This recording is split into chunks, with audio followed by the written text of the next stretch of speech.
Sobat Maestro yang dikasihi Tuhan, sebentar kita akan mendengarkan firman Tuhan pada hari ini, dan marilah sebelum kita mendengarkan firman Tuhan, kita akan menaikkan doa kepada Tuhan agar supaya firman yang boleh kami dengarkan pada hari ini akan memberkati kita, dan bahkan juga dari firman itu kita boleh menjadi berkat bagi banyak orang, sehingga hidup kita menjadi berbuah di dalam Tuhan. Mari kita menaikkan doa kepada Tuhan. Bapa Surgawi yang kami kenal dalam nama Tuhan Yesus Kristus, pada saat ini kami ingin mendengarkan sebagian daripada firman-Mu. Biarlah firman yang boleh kami baca dan kami merenungkan melalui khotbah atau petunjuk daripada Tuhan sendiri lewat kuasa Roh Kudus yang menolong kami, sehingga kami boleh dengar-dengaran akan firman Tuhan. Dan ketika kami dengar-dengaran akan firman Tuhan, Roh Kudus yang sama juga akan menolong kami agar kami boleh menjalani kehidupan di depan kami ini dengan kuat kuasa Roh Kudus, menjalankan firman yang boleh kami renungkan pada saat ini, sehingga kami boleh menjadi domba-dombanya Tuhan dalam hidup.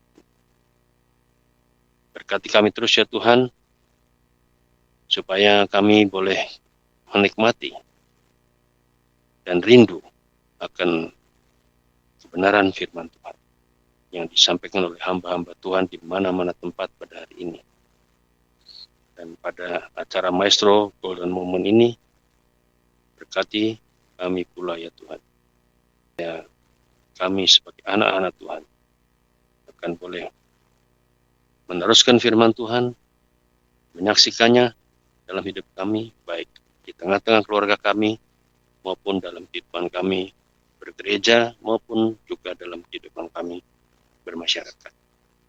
Sehingga kami mampu menjalankan tugas dan fungsi kami sebagai domba-domba Allah. Berkati hamba-Mu ya Tuhan yang saat ini boleh menguraikan firman Tuhan, dan Roh Kudus akan menyempurnakan semua kesiapannya untuk boleh membagikannya untuk kami. Dan kami percaya bahwa Roh Kudus sendiri yang akan memeteraikan firman itu dalam diri kami. Karena kami percaya bahwa firman Tuhan yang disampaikan oleh hamba-hamba Tuhan dengan kekuatan Roh Kudus tidak pernah akan kembali kepada Tuhan dengan sia-sia, tapi berbuah berlipat kali ganda di dalam kehidupan kami masing-masing. Berkati kami ya Tuhan, para senior, dalam keterbatasan kami untuk mengikuti acara Maestro Golden Moment ini, dalam keterbatasan kami untuk membaca dan mendengar firman Tuhan, berikanlah ya Tuhan kepada kami Roh-Mu yang kudus, yang sungguh-sungguh akan boleh menerangkan sendiri di dalam hati kami. Bersabdalah ya Tuhan, sebab kami bersedia mendengarkannya. Dalam nama Tuhan Yesus kami berdoa. Amin.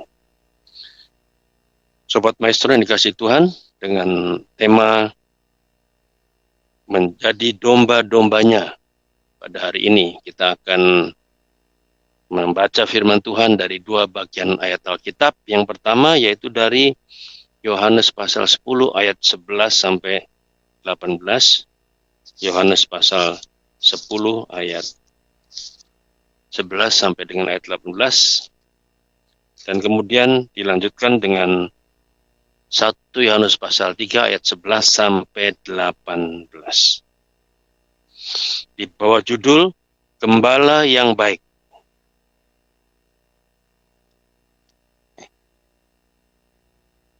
Ayat yang ke-11 sampai 18.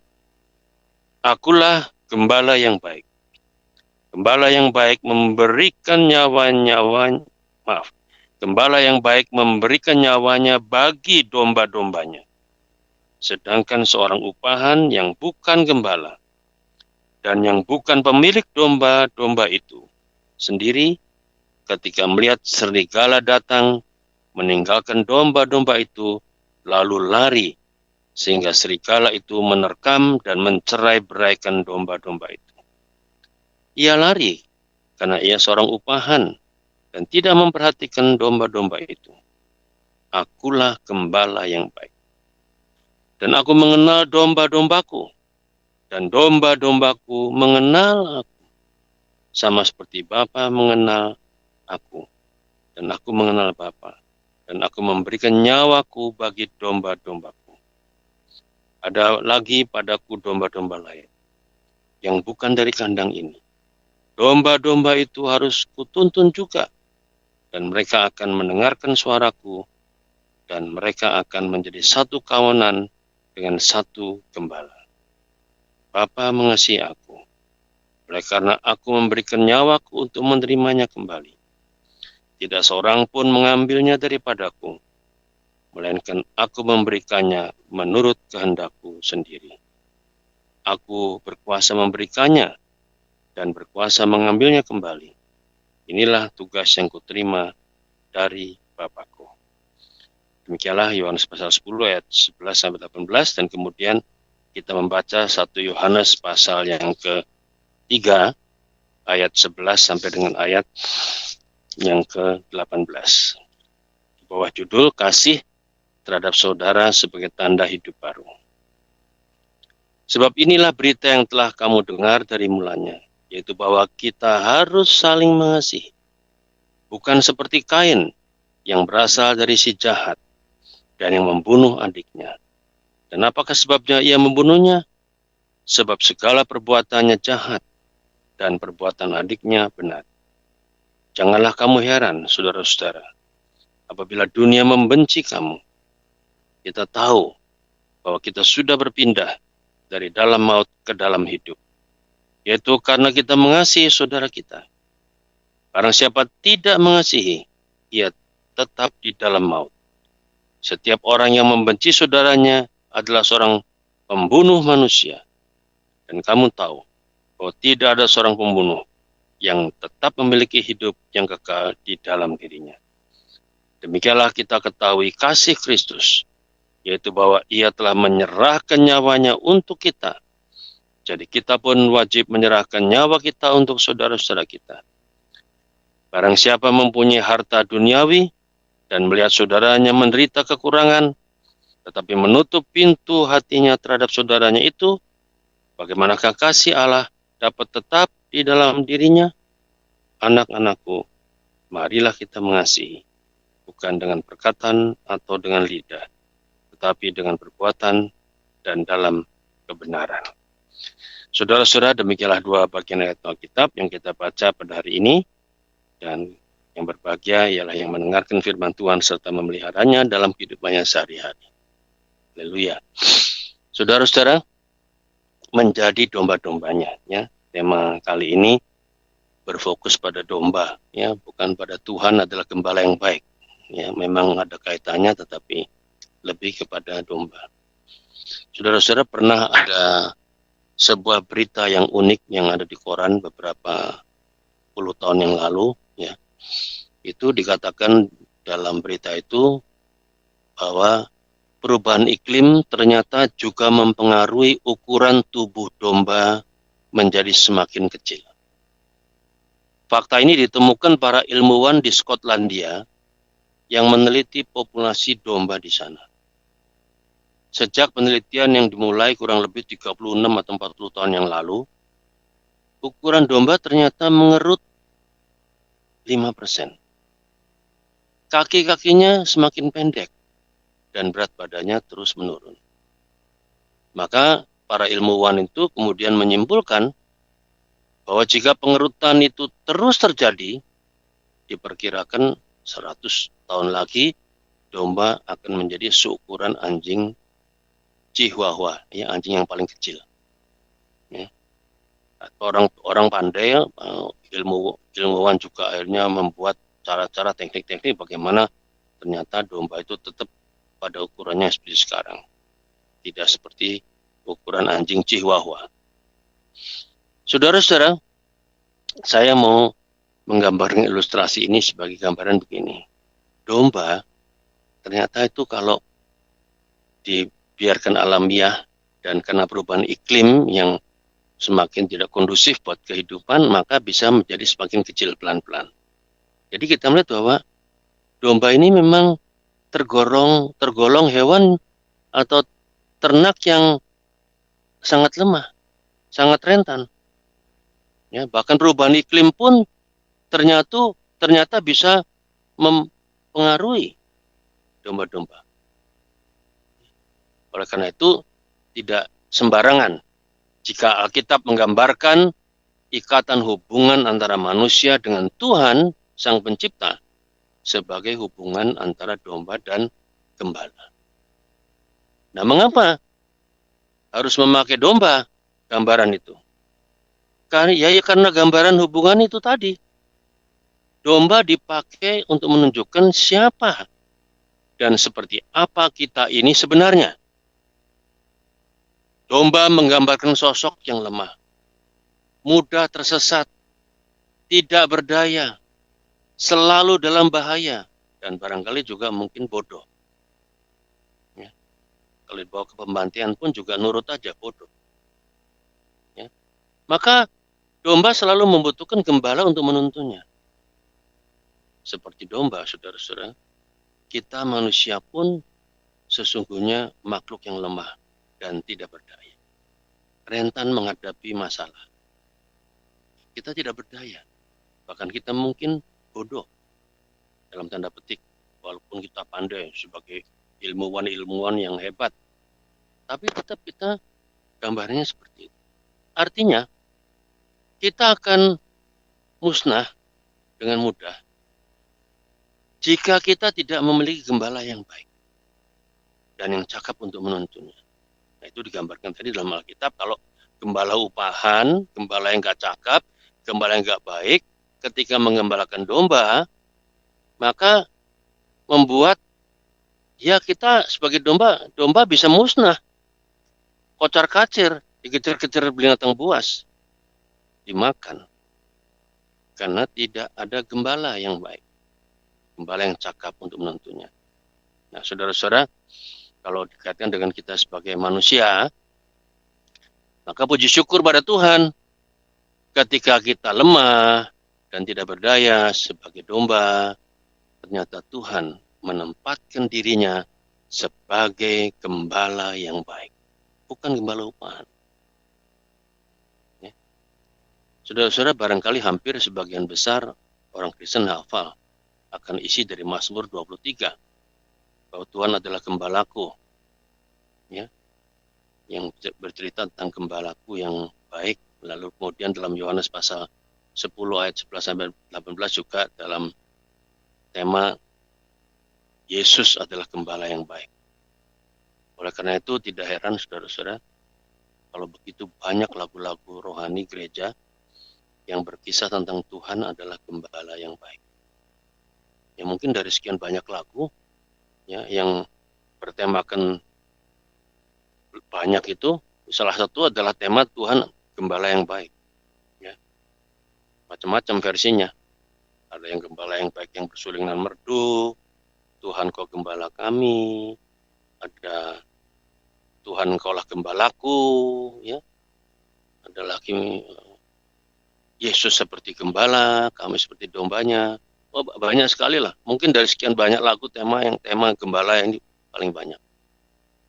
Saudara-saudara, mari kita sedikit menerawang kehidupan gembala di Palestina itu. Ya, gembala di Palestina pada zaman itu sangat berbeda dengan gembala di negeri kita.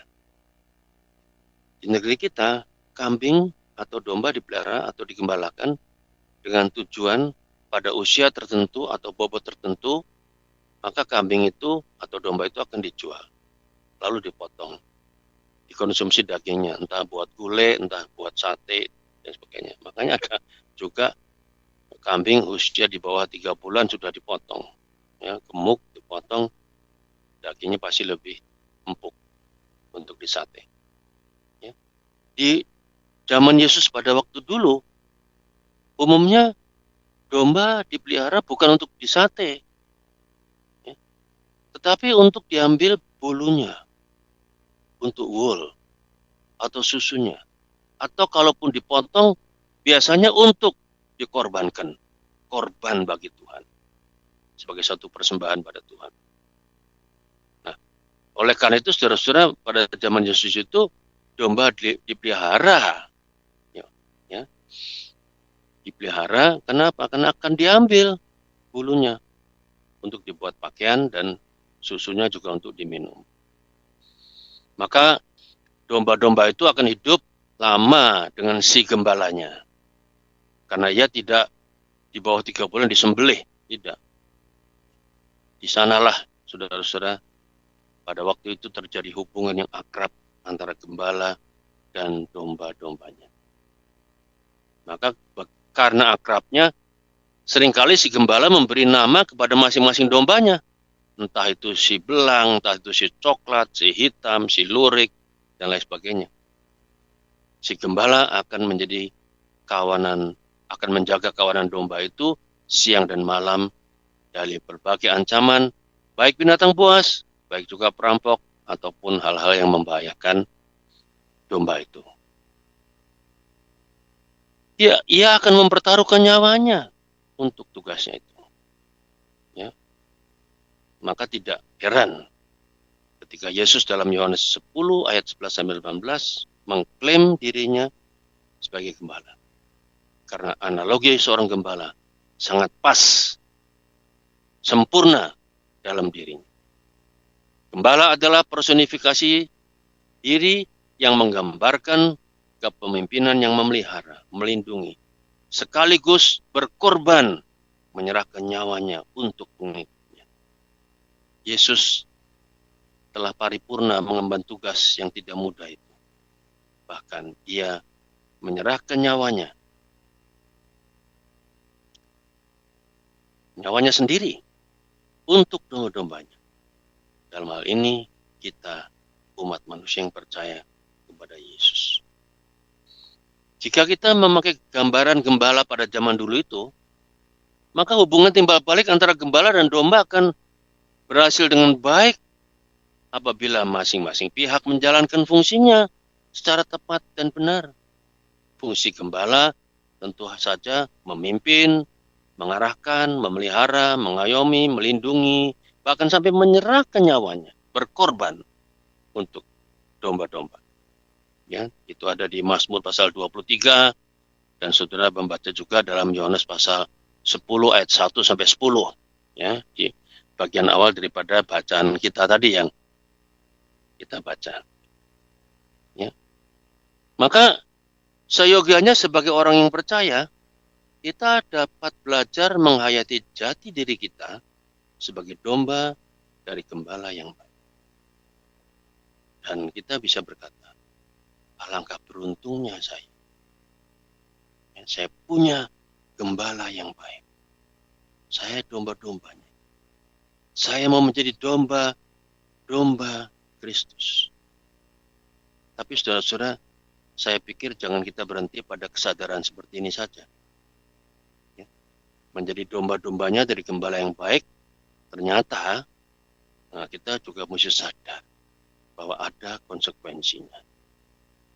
Ada konsekuensinya yang menjadi tanggung jawab kita untuk memenuhinya sebagai domba-domba dari Kristus. Nah, apa saja tanggung jawab kita atau fungsi kita dalam menjadi domba-domba Kristus? Yang pertama, yaitu ketaatan. Domba yang baik, dia taat pada sang gembala. Kalau domba yang nakal, dia nggak taat.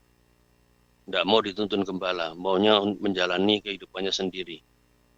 Lari dari kawanan, akhirnya tersesat. Akhirnya dimakan binatang buas. Tapi domba yang baik, dia taat pada sang gembala. Yang menuntun dia. Gembalanya kemana, dia ikut. Karena dia tahu bahwa dengan taat, dia akan mengalami kehidupan yang baik. Domba harus melakukan arahan dan petunjuk dari gembalanya. Ia harus mempercayakan dirinya pada sang gembala jika mau aman dan damai sejahtera. Nah, seringkali kita tidak tahu dalam hidup ini sebagai domba-domba ini. Apakah kita ini taat atau tidak ya kepada Tuhan? Apakah saudara dan saya sebagai domba-domba Tuhan ini sudah taat atau taatnya setengah-setengah atau sama sekali kita nggak taat? Ya, saudara-saudara, kita tidak akan tahu kalau kita tidak menguji diri kita sendiri. Nah, sekarang saya mau mengajak, mari kita menguji diri kita sendiri tentang ketaatan kita pada Gembala, pada Kristus. Ujian pertama adalah gini, apakah kita protes kepada Tuhan saat keinginan kita tidak terkabul? Nah, kita jawab dalam diri kita, apakah kita protes? Karena seringkali manusia ketika keinginannya tak terkabul dalam doa-doanya, dia jadi protes pada Tuhan. Tuhan, kenapa doa saya nggak dengar? Kenapa kok lama? Kenapa mesti nunggu? Kenapa jawabannya kok lain? Itu seringkali yang kita lakukan. Padahal kita tahu domba itu binatang lemah yang sebetulnya nggak boleh protes. Kalau mau memperlakukan dirinya, dia akan tersesat malahan. Nah, itu pertanyaan pertama. Kalau kita seringkali protes sama Tuhan, ya berarti kita nggak pernah taat. Yang kedua, apakah setiap perintah Tuhan kita jalankan dengan sukacita? Atau kita ngomel? Ya, kita sudah melakukan perintah, tapi kemudian kita ngomel. Ya, barangkali kita ingat kisah tentang Marta. Bagaimana dia melakukan suatu tindakan yang mengasihi Tuhan dengan menjamu Tuhan, tapi ketika dalam proses jamuan tadi, dia mengeluh. Dia tidak melakukannya dengan sukacita. Bahkan dia iri kepada Maria. Nah, saudara-saudara, adakah kita menjalankan perintah Tuhan dengan sukacita? Atau kita menjalankan perintah Tuhan yang kita suka? Yang kita nggak suka, kita tinggalkan. Yang nggak suka, kita abaikan. Yang nggak suka, kita skip dari firman tadi. Yang senang menyenangkan kita, itu yang kita jalankan. Kalau ini terjadi, berarti ketaatan kita keliru ini. Nah, yang ketiga, yang keempat ya, yang ketiga, apakah kita sama taatnya saat melakukan pekerjaan yang besar atau kecil yang ditugaskan Tuhan pada kita? Nah, ini pertanyaan kita. Kita seringkali kalau dalam pelayanan, dalam pekerjaan kita untuk Tuhan, kita seringkali pilih-pilih yang paling kecil, yang risikonya paling gampang, yang enteng. Ketika kita dikasih pelayanan yang besar, kita tidak taat, kita mengeluh. Kalau ini kita lakukan, ini ketaatan kita juga keliru. Yang keempat,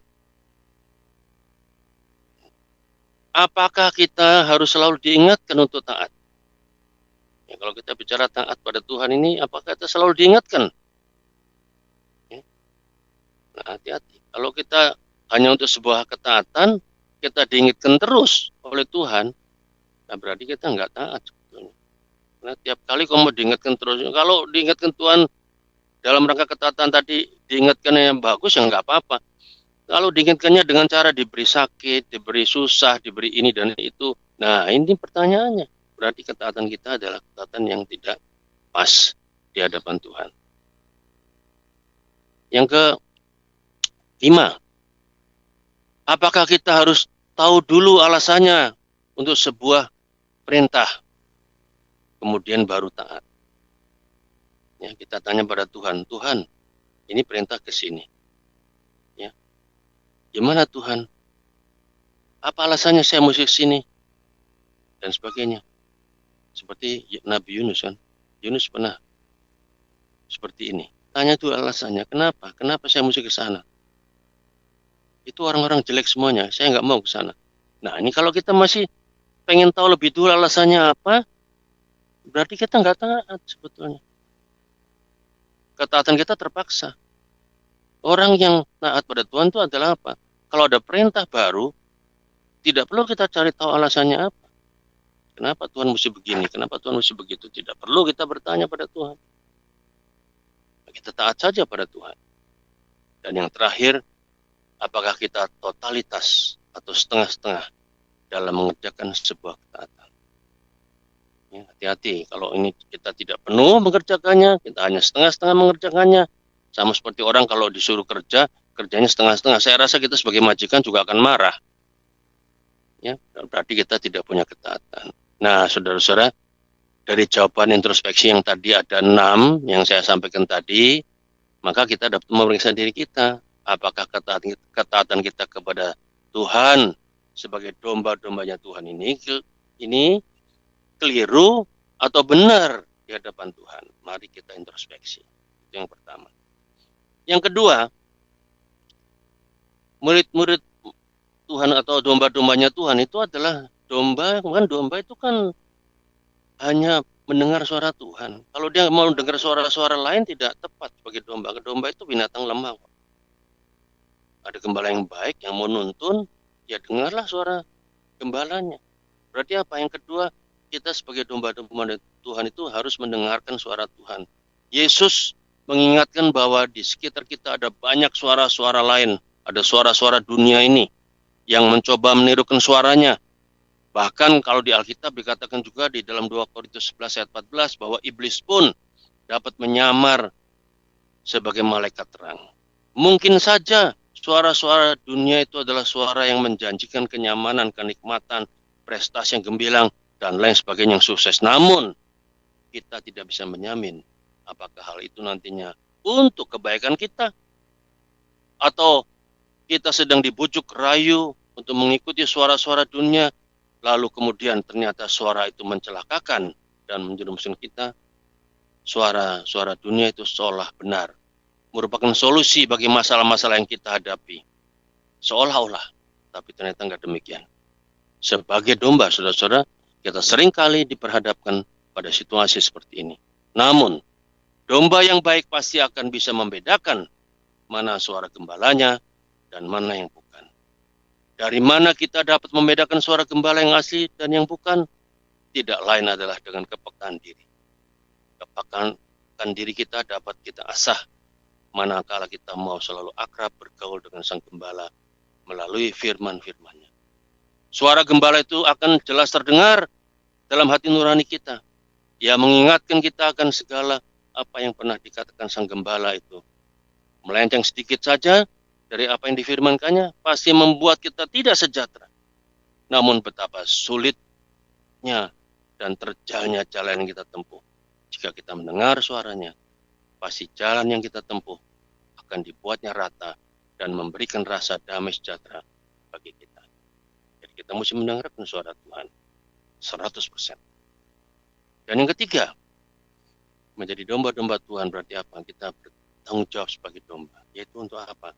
Dalam 1 Yohanes 3 ayat 11 sampai 18, yaitu untuk saling mengasihi. Saudara-saudara, semua aturan ibadah, ritual, liturgi, simbol-simbol di gereja, di kekristenan yang diberikan Allah, itu sebetulnya supaya kita memiliki budaya, adab untuk kita mengasihi. Itu sebabnya kenapa kasih itu adalah inti daripada firman Tuhan. Inti dari Taurat. Bahkan inti bukan hanya Taurat, agama-agama semuanya. Yang lain-lainnya, itu sisanya itu di dalam agama adalah apa? Interpretasi bagaimana kita mengasihi. Semua sisanya adalah gambaran dari penjabaran kita untuk mengasihi. Misalnya tadi, jangan membunuh. Ya maksudnya supaya kita mengasihi. Karena kalau kita membunuh, kita tidak mengasihi. Jangan perang. Supaya apa? Maksudnya kita mengasihi. Kalau kita perang kan kita akan membunuh orang. Kita tidak mengasihi orang. Walaupun itu adalah diperintah oleh atasan. Tanggung jawab sebagai domba dan gembala yang baik dinyatakan dalam surat 1 Yohanes pasal 3 tadi. Yaitu apa? Umat Tuhan harus saling mengasihi. Digambarkan seperti Kristus yang telah menyerahkan nyawanya untuk kita. Jadi kita pun wajib menyerahkan nyawa kita untuk saudara-saudara kita. Itu ada di ayat 16 tadi. Kemampuan untuk mengasihi ini merupakan tanda dan hidup baru dalam Tuhan. Kalau tidak mampu mengasihi saudaranya atau malah membencinya, orang itu pasti belum mengalami kasih Tuhan dan tidak akan memiliki hidup yang kekal. Saudara-saudara, kasih itu bukan hanya di bibir kita, alias kata-kata saja. Kasih itu harus konkret dengan perbuatan, dan Yohanes tadi memberikan contohnya. Mengasihi saudara adalah berbagi dan merawat kehidupan mereka. Kemudian sebagai domba gembalaannya, umat harus peka terhadap kehadiran Tuhan dalam hidup orang-orang yang harus kita kasihi melalui kuasa Roh Kudus. Roh Kudus akan berbisik dalam hati nurani kita agar kita bertindak benar mentaati firman-Nya. Sebagaimana Kristus telah menyerahkan nyawanya untuk umatnya, orang percaya yang saling mengasihi juga harus menyerahkan nyawanya untuk saudaranya. Ayat 16 tadi kita baca. Mengasihi saudara, itu sesama domba adalah meneladani Kristus, gembala yang baik, yang sangat mengasihi domba-dombanya. Selamat menjadi domba-dombanya yang taat, dengar-dengaran, dan saling mengasihi. Amin.